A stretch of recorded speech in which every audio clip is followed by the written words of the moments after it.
Olá, então vamos começar o nosso colóquio científico virtual do Observatório de Histórias em Quadrinhos, dessa reunião de março de 2023. Temos hoje a programação, vamos discutir um texto, vamos iniciar a discussão de um livro que o professor Roberto vai coordenar, e teremos a apresentação do Barnard da sua tese de doutorado. Então, eu abro agora então a discussão para, se alguém tiver alguma novidade para apresentar, alguma notícia, fique à vontade. Roberto? Eu tenho.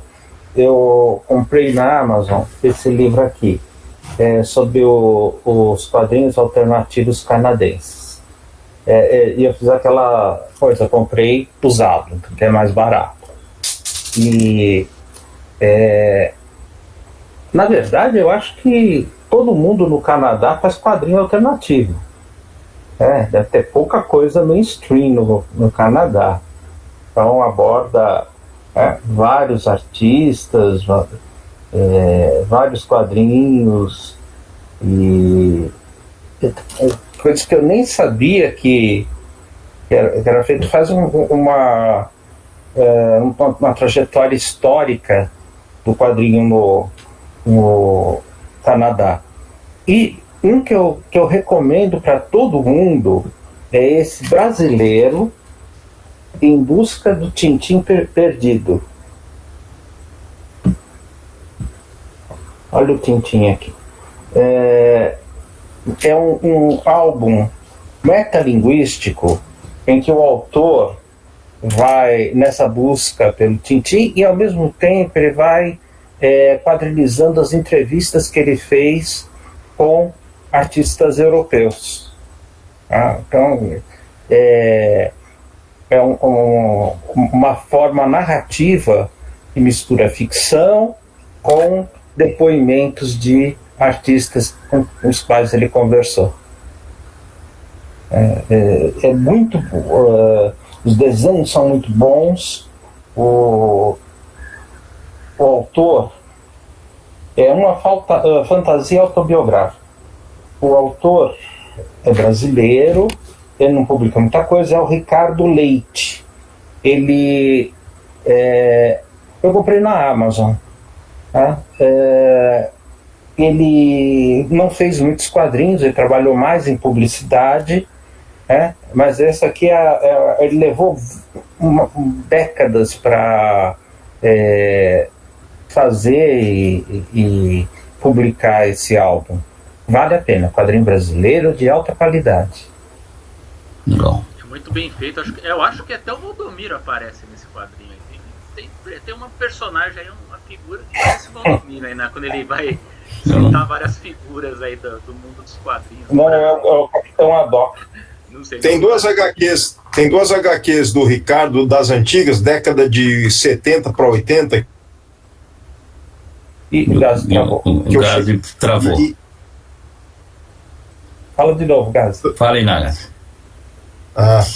Tem duas HQs desse Ricardo Leite que eu cheguei a ver em revistas nas décadas de 70 para 80, e eu não lembro o nome das revistas, saíram no Brasil. Depois ele tomou um rumo, acho que no design, fez capas de disco, mudou de área, e aí agora ele retornou com esse álbum em quadrinhos que saiu na França e no Brasil, né? E ganhou um prêmio, inclusive, fez essa HQ gigantesca aí, que é uma homenagem à HQ, eu acho, né?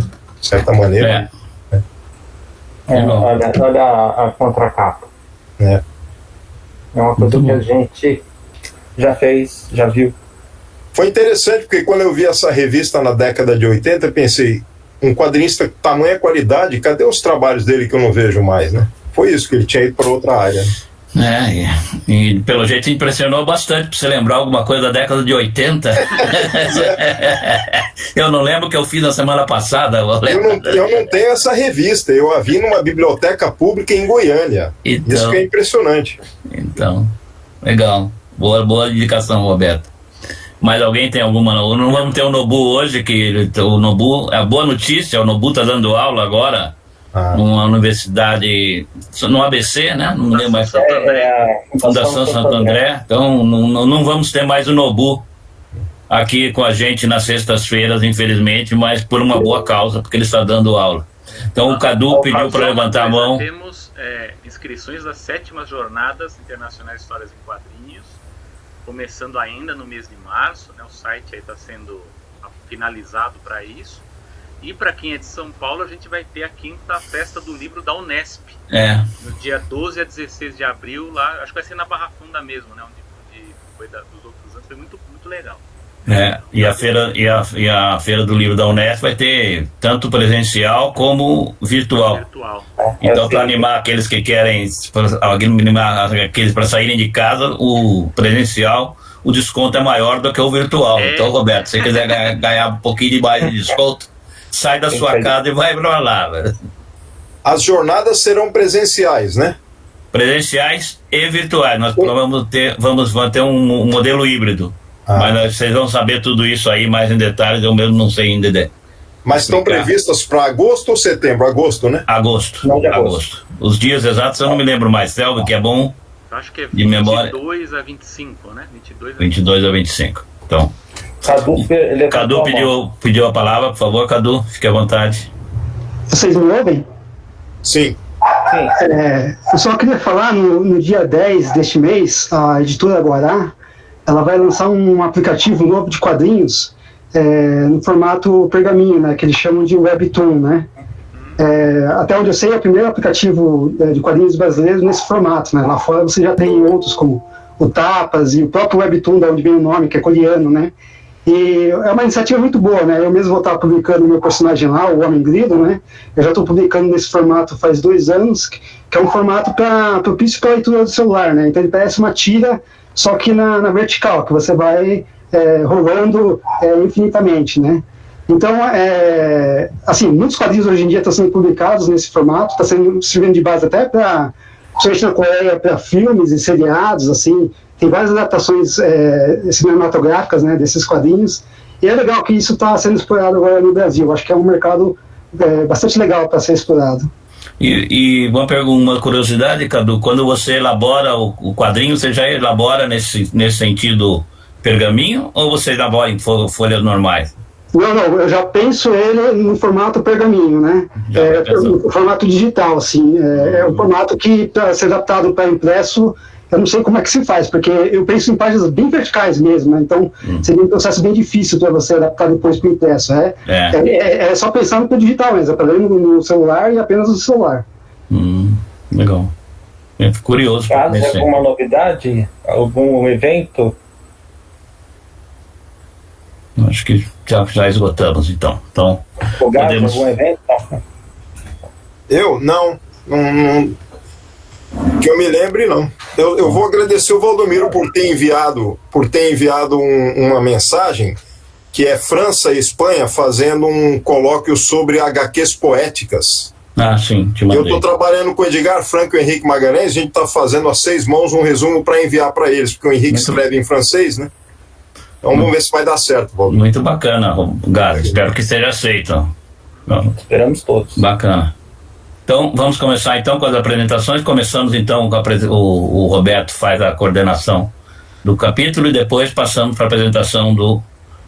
Eu juro que eu esqueci o nome dele de novo. Eu falei o nome... Bernard, né? Então, acho que eu falei até o nome errado quando fiz a apresentação, porque eu não estava olhando. Então, vamos lá, Bom, pode mudar. Eu imaginava. Então, o livro que a gente vai começar a discutir e apresentar nesses colóquios é o The Routledge Companion to Comics. Foi organizado por 3 professores, 2 que são da área de filosofia, um é da área de linguística, é o Frank Blumlett,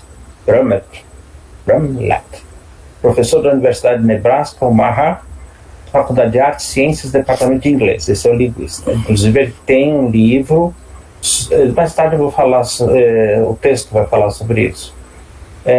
Roy T. Cook, filósofo, professor da Universidade de St. Andrews, da Universidade de Minnesota. O Aaron Meskin, professor, pesquisador e chefe de filosofia da Universidade da Geórgia. Pode passar, Aldomiro. É uma coisa que a gente dá para ver é que são pessoas de áreas diferentes, né, que se dispõem a estudar os quadrinhos. Pode passar o slide. Já mudei aqui, tá na introdução. Aqui não está aparecendo. Agora sim. Pode passar para a introdução. Já entrou na introdução. Agora sim. Então, os três autores começam falando que diversas formas de arte tiveram que lutar para serem aceitas como sérias dentro dos currículos acadêmicos, institucionais e críticos. Algumas são mais rápidas a ter esse reconhecimento. Então, o cinema, já em 1922, era considerado a sétima arte.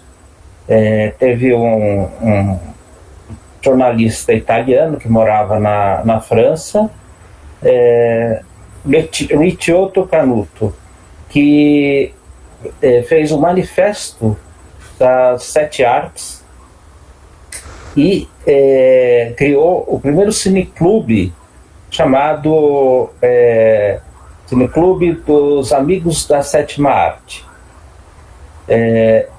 Então, o cinema foi rapidamente. Se a gente pensar que o Thomas Edison começou a fazer suas experiências com imagens em movimento em 1891 e em 1922 já era reconhecida, o cinema já era reconhecido como sétima arte, foi rápido, que não aconteceu com os quadrinhos, né? Então, os autores falam dessa jornada dos quadrinhos como uma forma de arte séria para ser estudado dentro das universidades. Então, o início disso são trabalhos que analisam e registram a forma artística dos quadrinhos. Então, aqui tem do lado o Gilbert Seldes, o livro The Seven Lively Arts, que foi da década de 20. Tá? Então, os autores falam que essas primeiras análises eram feitas pela ótica de fãs ou profissionais da área de quadrinhos. Então, Gilbert Seldes escreveu esse livro, The Seven Lively Arts, onde ele aborda quadrinhos, e, se não me engano, ele analisa o Crazy Cat, que ele era fã, né, dessa página de quadrinhos. E o Robert Warshaw, nos anos 40, que escreveu um artigo que foi publicado numa revista americana, tá, sobre o Crazy Cat. Foi o Robert Warshaw. O Gilbert Seldes foi sobre o Little Nemo. Little Nemo, sim. Aí o Julius Pfeiffer, em 65, a capa aqui do lado, né, o The Great Comic Book Heroes, né, ele abordando super-heróis. O Julius Pfeiffer já era um artista reconhecido da área de quadrinhos. Ele fez parte do estúdio do Will Eisner e fazia roteiro, fazia desenho. E nos anos 50, 60, ele tinha uma página de quadrinhos sem requadros, chamada justamente Pfeiffer. Les Daniels, 71, escreveu a respeito dos comics underground. A Trina Robbins e a Catherine Ironwood, em 85, lançaram um livro abordando as personagens femininas dos quadrinhos. Aliás, a Trina Robbins, ela pesquisa não só as personagens, mas também as autoras, as mulheres que fazem quadrinhos. Então, esses trabalhos influenciaram pesquisadores acadêmicos, autores de obras menos celebratórias e com abordagens mais críticas. Então, os acadêmicos, na visão desses 3 autores, eles fazem um trabalho diferente dos fãs, que são, então, as obras desses pesquisadores acadêmicos são menos celebratórias e mais críticas. Pode mudar, Valdomiro, por favor. Já mudou. Aqui demora um pouquinho.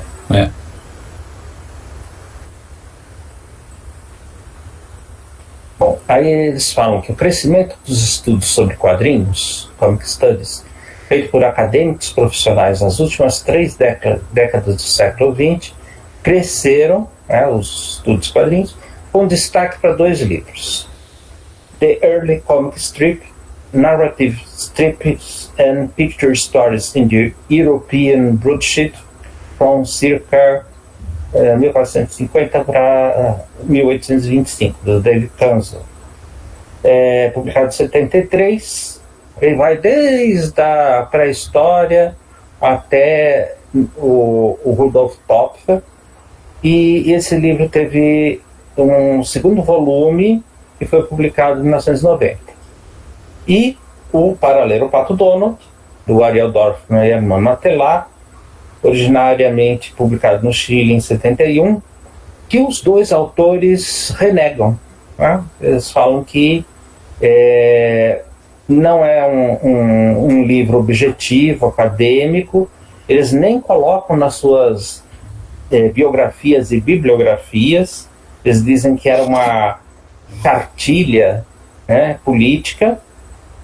E aí os autores desse livro falam que trata-se de uma crítica marxista às temáticas capitalistas dos quadrinhos Disney, com foco no Tio Patinhas. Aí uma outra questão, porque o Dorfman Matelar não fala só do Tio Patinhas, fala de vários personagens Disney, americanos, nas histórias americanas. Essas 2 obras, marxistas sem método, porque foi um trabalho feito na época do governo Allende, e era mais assim como uma crítica do quadrinho estadunidense, então não foi comprometida não estava ligada à pesquisa acadêmica. Aliás, tem vários furos nesse livro. Então essas 2 obras, a do Kanzo e do Para Ler o Pato Donald, assim como outras, demonstram o potencial para os acadêmicos sérios. Pode virar, Valdomiro, pode passar para o próximo.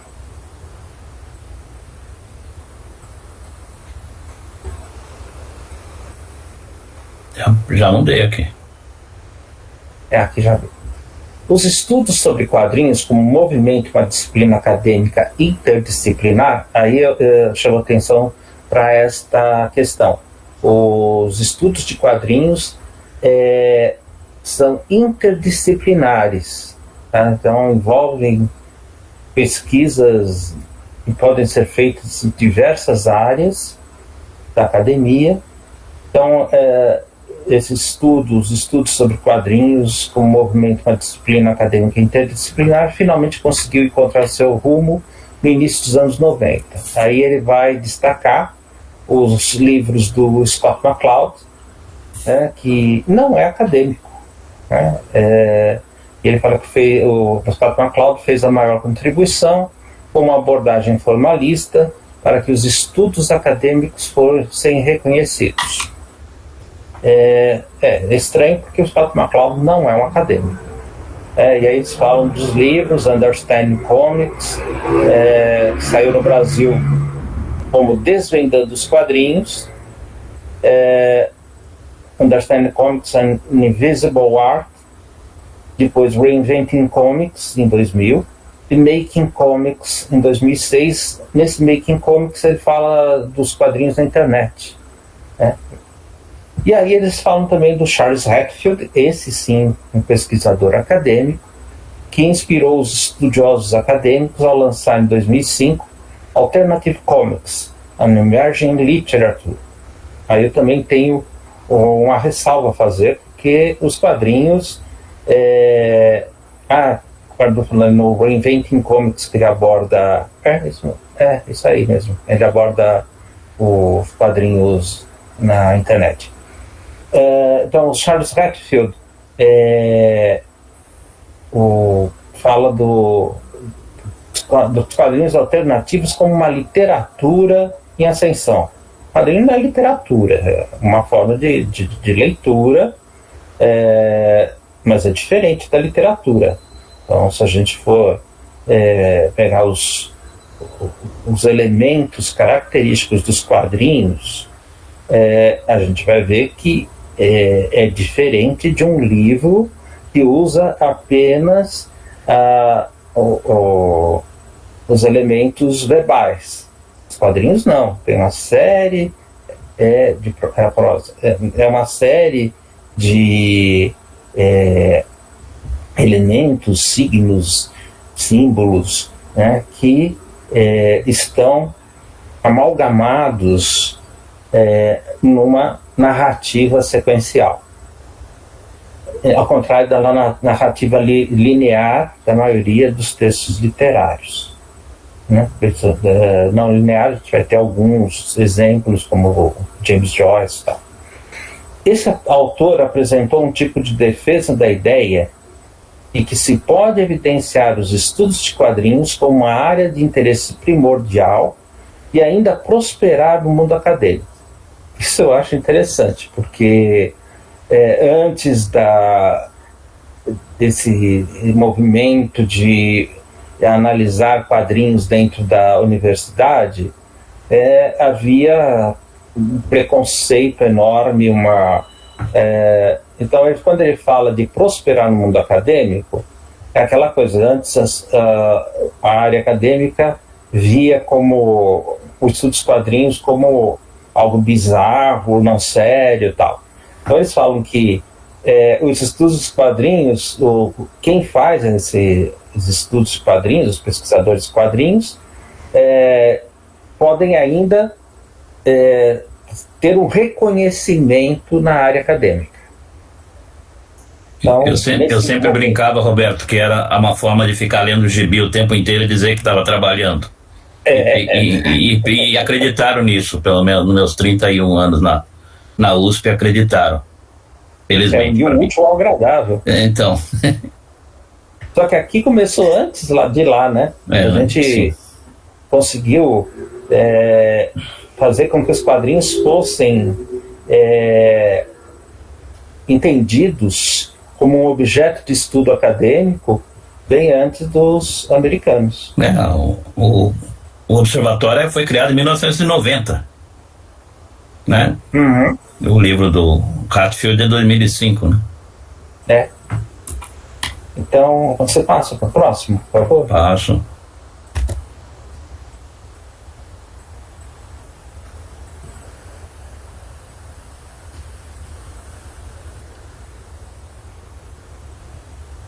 Aqui já foi, Roberto. Aqui demora um pouquinho. Tem um delay.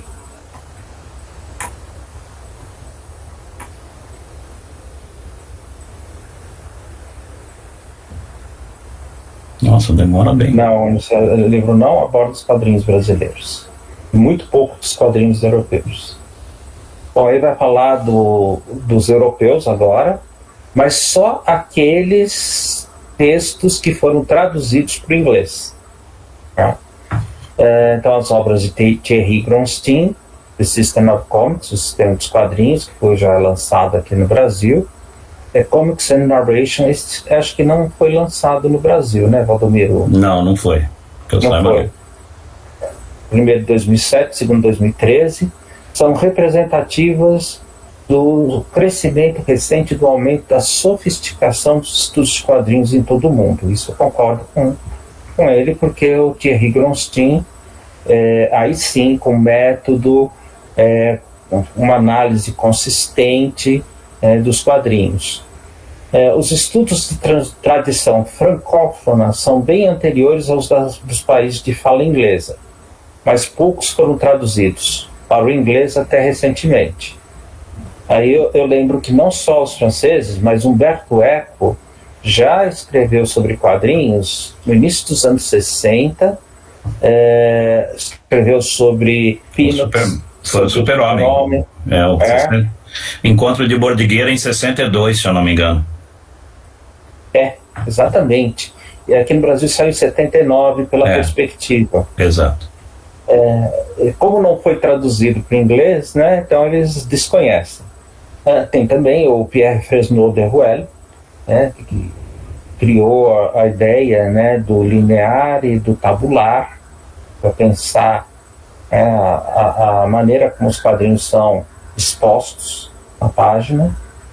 E aí ele vai citar, além do Bronstein, os estudos que adotaram o ponto de vista de Trina Robbins e Catherine Ironwood, faltou um olho, que é esse primeiro, Women in Comics,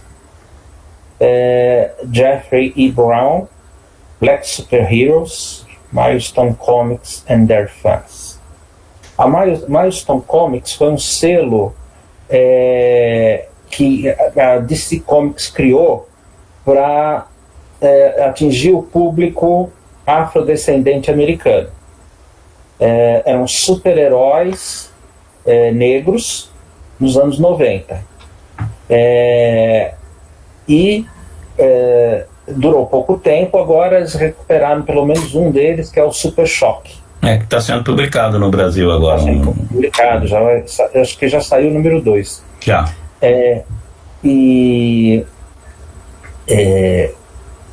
Mas só esse personagem de todos, e ele é um outro personagem que assumiu o Cadu fala, acho que o Super Choque acabou fazendo mais sucesso por causa do desenho. Sim.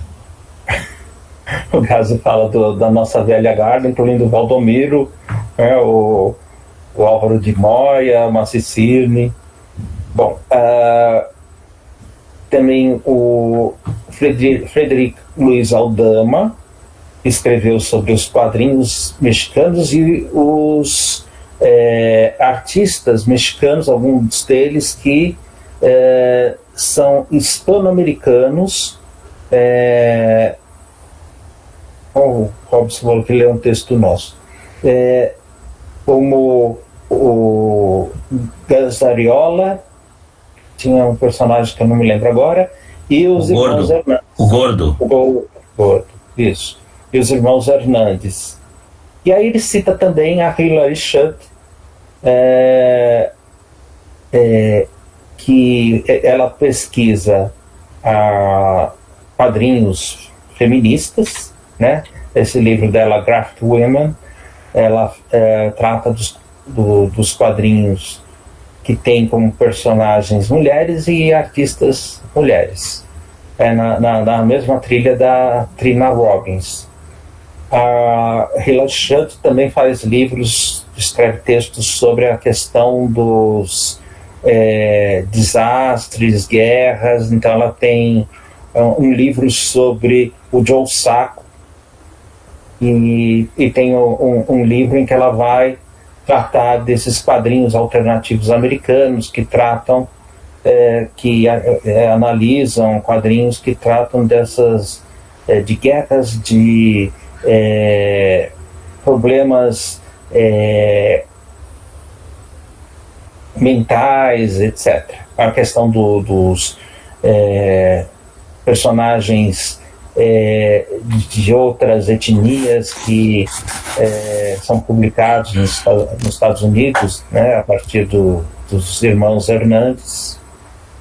O Batman de Bárbara. Você passa o próximo, Valdomiro? Passo. Aqui já foi, né? Vai demorar um pouquinho. Os irmãos Hernandes são um bom exemplo desse quadrinhos hispano-americanos, né? Porque os personagens são descendentes de mexicanos, de outros países da América Central, né? E eles moram em Los Angeles. Então eles ficam no meio termo entre ser americano e ser hispânico. Bom, contudo, apesar do progresso feito pelos estudos dos quadrinhos nas últimas décadas, tanto em termos de quantidade como de qualidade de trabalhos realizados nesse campo, e em relação à reputação acadêmica, eles reforçam isso sempre, né, que agora você pode estudar quadrinhos nos Estados Unidos e ser respeitado. Ainda se mantém uma lacuna. Até agora não há uma introdução única e completa a um objeto que cobre uma larga variedade de tradições, gêneros e abordagem com os quais os quadrinhos se conectam. Então eles estão achando que o deles é o primeiro. E na verdade a gente já estudou outros livros, né, que tratam dessa variedade de enfoques e gêneros, né? É claro que muitas antologias importantes de ensaio surgiram, mas elas tendem a focar tópicos específicos dos estudos de quadrinhos. Não sei. Sim, aquelas que se tratam só de um tema. Então eles dão como exemplo 2 publicações dos próprios organizadores dessa obra. Então, The Art of Comics, A Philosophical Approach, do Meskin, do Cook, que trata os quadrinhos pela tradição analítica da filosofia. E Linguistic and, aqui eu coloquei um F, mas é um D, and the Study of Comics, editado pelo Frank Bramlett, que relaciona quadrinhos a vários aspectos cognitivos e sociais da linguística. Eu estou falando da própria obra, das próprias obras. E, na verdade, sim, elas são focadas em questões que eles trabalham. Um é sobre estética a partir da filosofia e o outro a partir da linguística, né, dos 3 organizadores desse livro. Pode passar, Valdomiro. Já passei.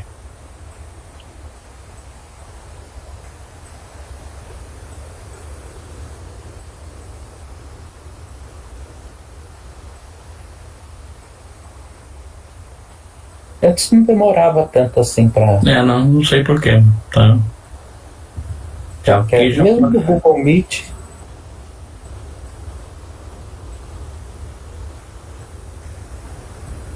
Aqui já foi faz tempo, na hora que quando eu ponho é imediato. Aqui ainda nem entrou.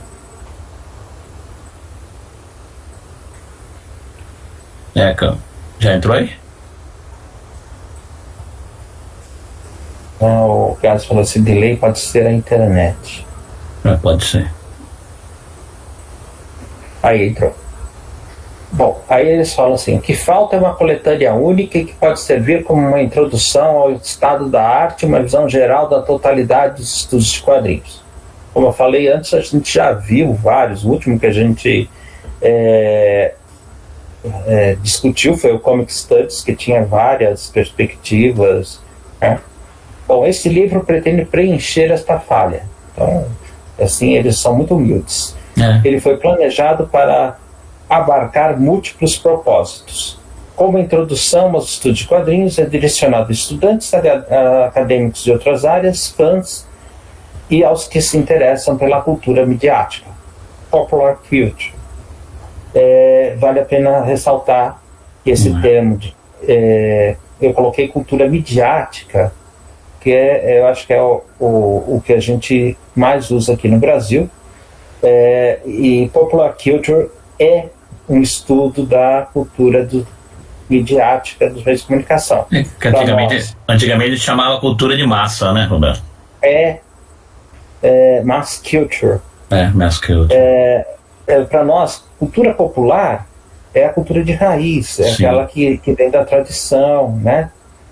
As festas, as músicas, a literatura de cordel, os bonequinhos. Né? Então, nós temos um outro entendimento sobre cultura popular, né, de maneira geral. A leitura dos capítulos, capoeira, o Robson está lembrando. A leitura dos capítulos vai proporcionar um terreno sólido para as questões centrais que concernem aos estudiosos de quadrinhos, com uma bibliografia significativa e sugestões para leituras posteriores. Isso eu acho que é um dado importante desse livro. Então, em cada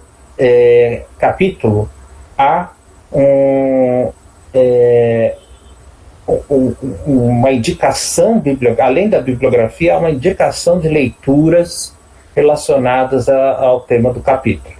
Acho muito legal. Assim como será uma referência para quem desenvolve pesquisas na área. Bom, qualquer livro acadêmico que trate quadrinhos vai ser referência. Esse volume é tematicamente organizado em 4 partes. Primeiro, história em tradução. Segundo, gêneros de quadrinhos. Terceiro, questões e conceitos. E o quarto, outras mídias e diferentes disciplinas. Você pode passar, Valdomiro? Já apertei antes de você lá, ver se chegava mais rápido. Chega mais rápido.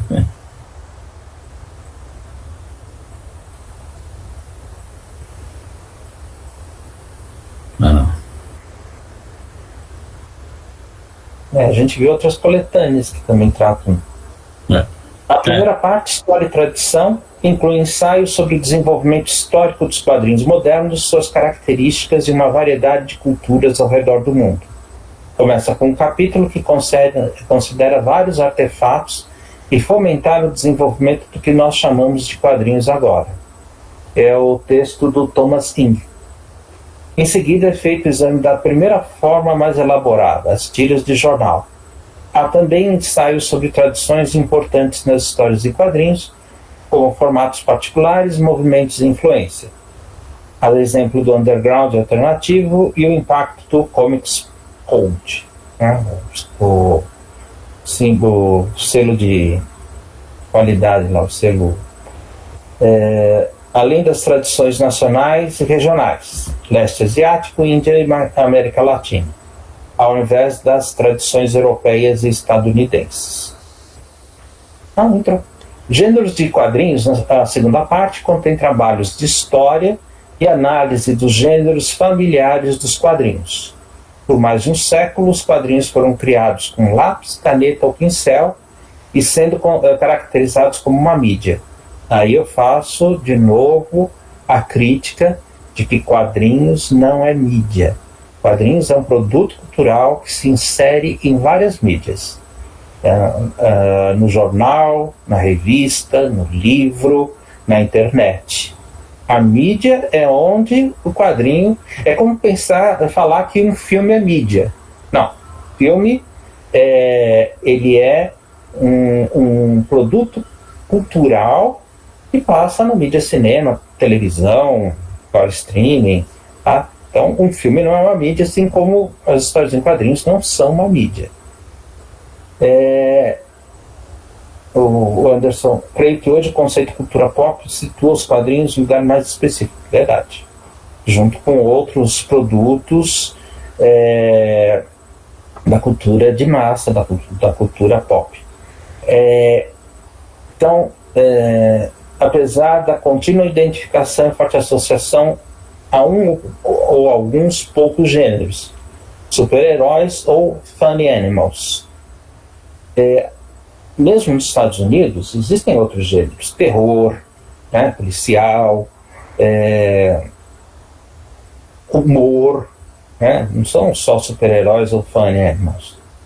Esses ensaios examinam um número importante de subcategorias. Também esse termo sub parece que está abaixo das outras categorias narrativas de gênero, incorporando a ideia de que diferentes tipos de quadrinhos que podem exigir diversas formas de análise e quadros teóricos. A terceira parte, questões e conceitos, se concentra em conceitos e debates teóricos que têm sido centrais ao estudo de quadrinhos nas últimas décadas. Alguns dos textos exploram algum aspecto dos quadrinhos como uma forma de arte, tratado no ensaio sobre quadrinhos e tempo, um dos mecanismos representativos dos quadrinhos. É isso como Will Eisner já tinha salientado, né, em seus livros, essa relação de quadrinhos e tempo. Pode passar. Deveria ter entrado.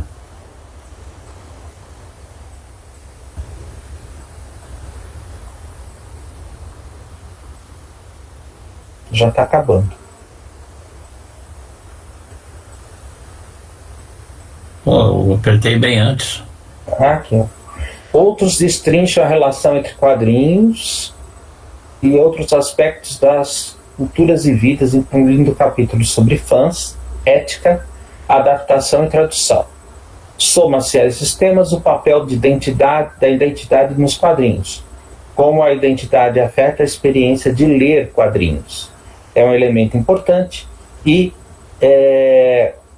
endereçado a um número de ensaios voltados para gênero, raça, etnicidade e sexualidade.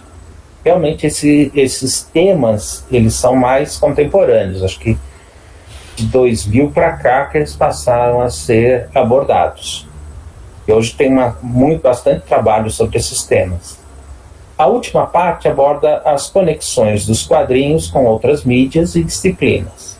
A maioria das mídias discutidas são filme não é mídia, desenho e gravura, que compartilham um número de recursos com os quadrinhos. Além disso, levantam questões sobre a natureza da compreensão dos quadrinhos na combinação de várias escolas de pensamento sobre outras formas da cultura popular.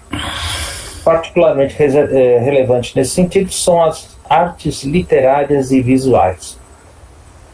Essas conexões fazem comparação entre essas mídias para o entendimento da natureza e mecanismo da arte dos quadrinhos, embora haja diferenças entre elas. Concordo. Pode passar, Valdomiro. Já está passando. Já apertei. Aqui já mudou. Aqui ainda não.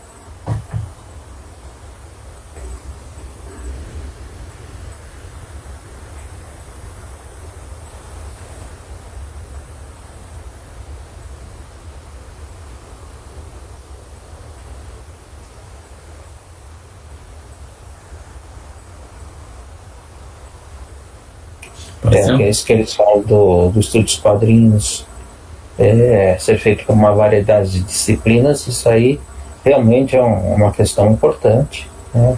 A gente já viu até tese de doutorado sobre quadrinhos na área de medicina, na área de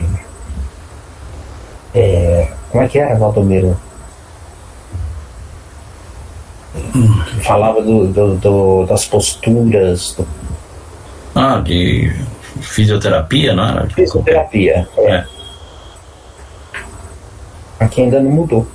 Poxa vida. Bem, o que está dizendo aqui, Roberto, que os quadrinhos demandam ser estudados pelas lentes de uma variedade de disciplinas. Como literatura. Isso aí que você falou, né? As outras abordagens dos quadrinhos. Já chegou aí? Isso já. Agora tem que passar para o próximo. Já vai passar a próxima? Não, as próximas referências. Então é isso. As referências, eles basicamente citam os livros que eles apontaram aqui no texto, tá? E realmente são indicações bibliográficas importantes para quem estuda quadrinhos, né? O Aldama, o Brummett, o Kanzo, Hatfield, MacLeod, Trina Robbins, Ironwood, Seldes, Warsaw é aquele que o Seldes é de 1924, de Simon Lively Arts. Não sei se isso foi publicado no Brasil, acho que não. E o Warsaw, With Dreams, que saiu numa revista, a Partisan Review, uma revista de esquerda, de perfil marxista, em 1946. Então são trabalhos de não acadêmicos que gostavam de determinadas histórias em quadrinhos ou determinados autores e fizeram um texto ou livro ou artigo sobre esses quadrinhos ou esses autores, sem ter uma metodologia acadêmica, né? Mas que serviram naquela época para influenciar depois os outros pesquisadores. Jornal é uma mídia, sim. A revista em quadrinhos, o gibi, é outra mídia. A revista é uma mídia, jornal é outra.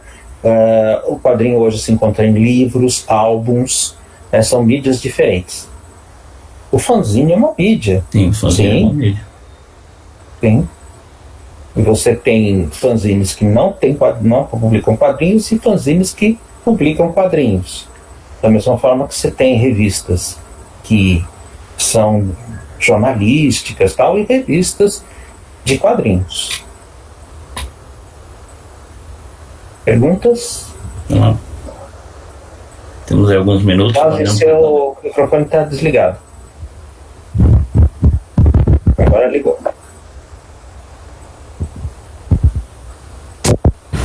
Então vai sim, e agora? Agora pode falar. O jornal, então, e o gibi são mídias que publicam o produto cultural, que são as histórias em quadrinhos, para eu entender melhor, é isso? Sim. E aí o fanzine também, porque ele publica também materiais que são culturais, como quadrinhos, textos, imagens, é isso? É isso. Da mesma forma que a telenovela, o telejornal, são produtos culturais que são transmitidos pela mídia televisão.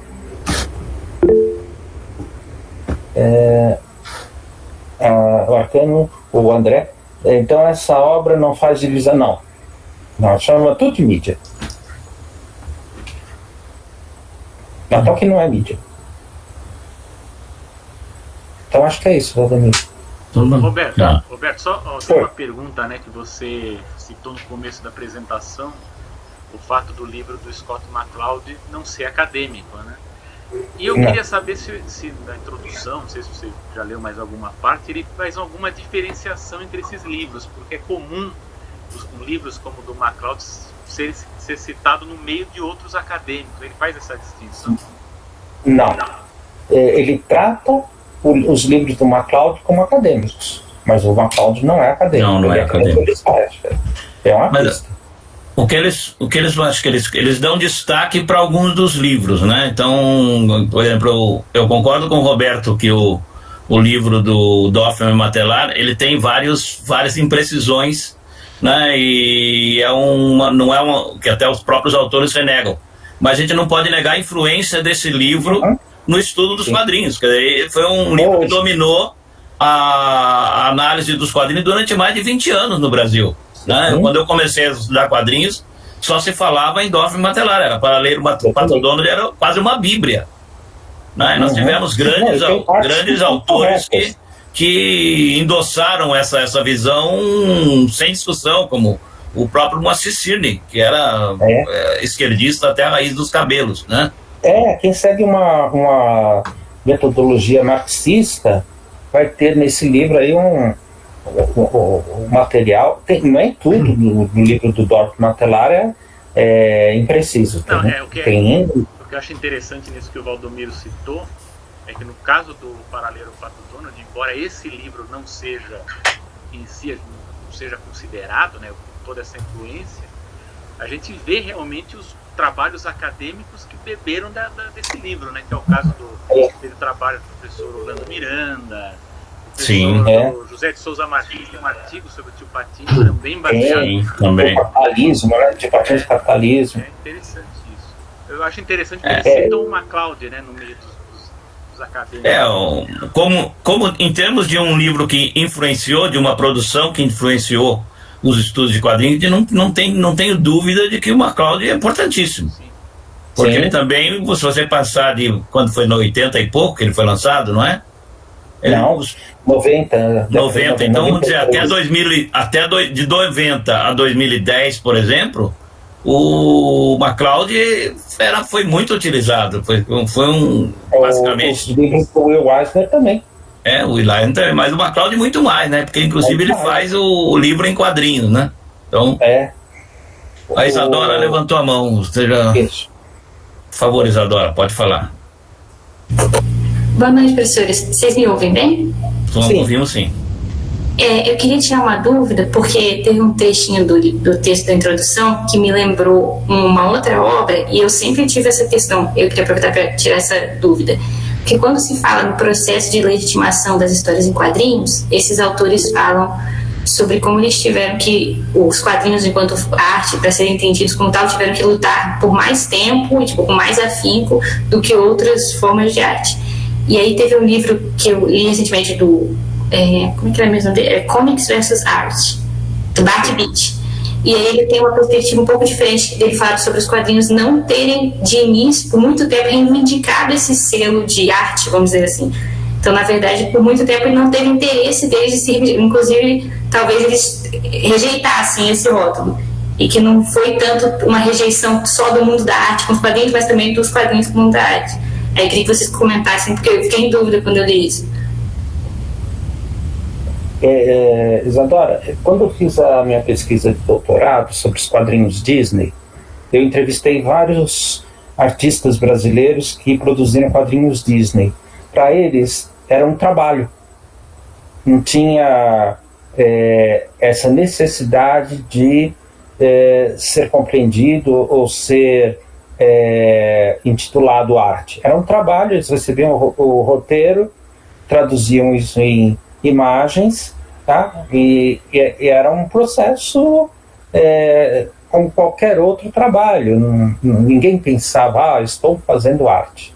Não, estou fazendo quadrinhos para diversão do leitor. Então, realmente, muitos artistas... Hoje, a gente tem artistas que são formados em arte, ou então em design, tanto que nos Estados Unidos os artistas não são chamados mais de autores de quadrinhos ou de... eles são chamados de designers gráficos, né? Porque envolve essa noção de vários elementos da arte. Eu li esse livro do Bart Beach, é muito bom. Eu gosto muito da parte que ele fala da questão da pop art, né? E ele critica a pop art.